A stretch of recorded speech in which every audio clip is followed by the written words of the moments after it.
నేను మొన్న 6,000 రూపాయలు పెట్టి జీన్స్ కొన్నాను, అది ఫేడ్ అయింది. అది కూడా నేను ఫేమస్ బ్రాండ్, పర్టికులర్గా ఒక బ్రాండ్ నేమ్ అయితే నేను మెన్షన్ చేయట్లేదు, ఒక ఫేమస్ బ్రాండ్తో కొన్నాను.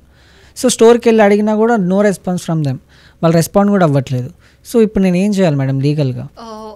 ఇప్పుడు మీ ఫేమస్ బ్రాండ్ అంటున్నారు కదా, మీరు లీగల్ నోటీస్ మీ ఆ ఫేమస్ బ్రాండ్కి పంపించచ్చు, ఏదైతే స్టోర్లో ఉన్నారో వాళ్ళని కూడా అడగచ్చు. వాళ్ళిద్దరు కనుక లీగల్ నోటీస్ పంపిస్తే కూడా రెస్పాండ్ కాలేదు అంటే మీరు ఇమీడియట్గా వెళ్ళి కన్జ్యూమర్ ఫోరంలో వేయొచ్చు.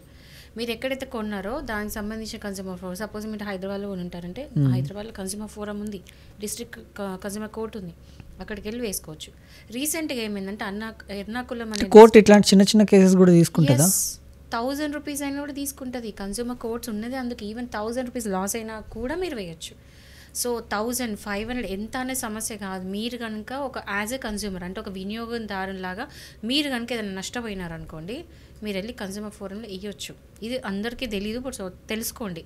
చిన్న వస్తువు 100 రూపాయల వస్తువు అయినా సరే, 500 అయినా సరే, 10,000 అయినా సరే, లక్షలైనా సరే, ఒకవేళ కనుక మీరు వస్తువు కొన్నప్పుడు మీ మిస్టేక్ లేకుండా ఏదైనా డ్యామేజెస్ అయినా లేకపోతే ఏదైనా కూడా, ఒకవేళ డిఫెక్టివ్ పీస్ ఏమున్నా, లేకపోతే స్టోర్ వాళ్ళు కరెక్ట్ రెస్పాన్స్ ఇవ్వకపోయినా, వాళ్ళు ఇచ్చే సర్వీస్లో ఏమైనా డెఫిషియన్సీ ఉన్నా, లేకపోతే ఏమైనా ఫేక్ ప్రోడక్ట్ కొన్నా, అమ్మినా, అలాంటివి వాటికైనా కూడా మీరు కన్జ్యూమర్ కేసు వేసుకోవచ్చు.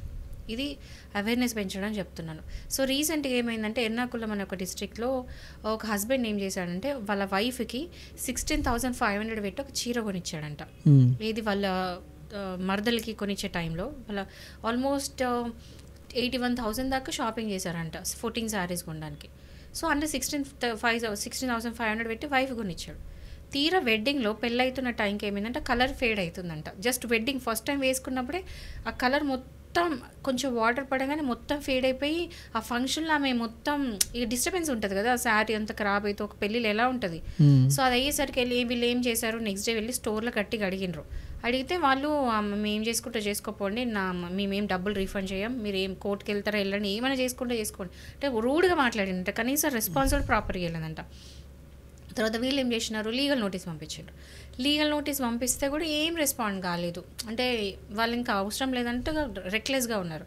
ఇంకా ఇట్లా ఊరుకోవద్దని చెప్పేసి వెళ్ళి కన్జ్యూమర్ ఫోరంలో కేసు పెట్టిండ్రు. వాళ్ళ ఎర్నాకుళం డిస్ట్రిక్ట్ కన్జ్యూమర్ ఫోరంలో కేసు వేశారు. వేసినప్పుడు కోర్టు ఏం చేసింది తెలుసా, 16,500 శారీకి 15,000 కంపెన్సేషన్ లాగా డ్యామేజ్ లాగా పే చేయమనింది.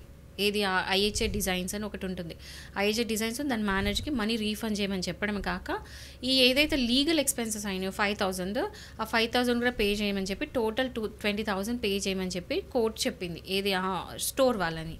సో ఇది ఒక ఎగ్జాంపుల్ అనమాట. ఎవరైనా సరే ఇట్లా అంటే మీకు ఏమైనా ఇష్యూస్ ఉంటే కన్జ్యూమర్ ఫోరంకి వెళ్ళొచ్చు.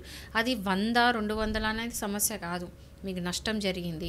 సో ఏదైనా సరే ఒకవేళ వెళ్ళి మీరు వేస్తే మీకు కంపెన్సేషన్ కూడా వస్తుంది.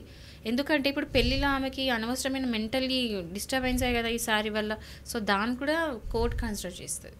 సో ఇవన్నీ చేసి ఫైన్ అనేది వేస్తుంది.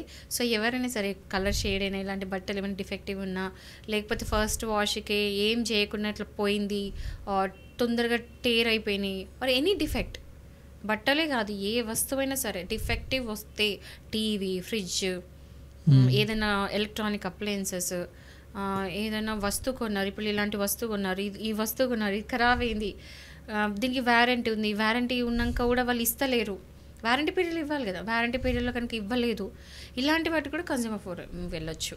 సో కన్జ్యూమర్స్కి సంబంధించి వినియోగదారులు అంటే ఎవరైతే బై చేస్తాం, కొంటాం, అట్లా కొనుగోలు చేసే వాటిలో ఏ డిఫెక్ట్స్ ఉన్నా, ఈవెన్ సర్వీస్ డిఫెక్ట్ ఉన్నా, నాట్ జస్ట్ వస్తువులు కొనడం, ఒకవేళ ఏదైనా సర్వీస్ ఇస్తా అని చెప్పి సర్వీస్ ఇవ్వలే అంటే, ఇప్పుడు మనం సపోజ్ ఎక్కడికైనా వెళ్ళి మనం ఒక సర్వీస్కి డబ్బులు పే చేసాం, అది వాళ్ళు సర్వీస్ ప్రాపర్గా చేయలే, ఏదైతే ప్రామిస్ చేసిండ్రో దాని దగ్గర సర్వీస్ ఇయ్యనప్పుడు మీరు వెళ్ళి కేసు పెట్టచ్చు. సో డెఫిషియన్సీ సర్వీస్లో కూడా జరగకూడదు, వస్తువులో డిఫెక్ట్స్ ఉండదు, ఇట్లాంటి ఏ ప్రాబ్లం ఉన్నా కూడా మీరు కన్జ్యూమర్ ఫోరంకి వెళ్ళి కేసు అనేది వేయొచ్చు.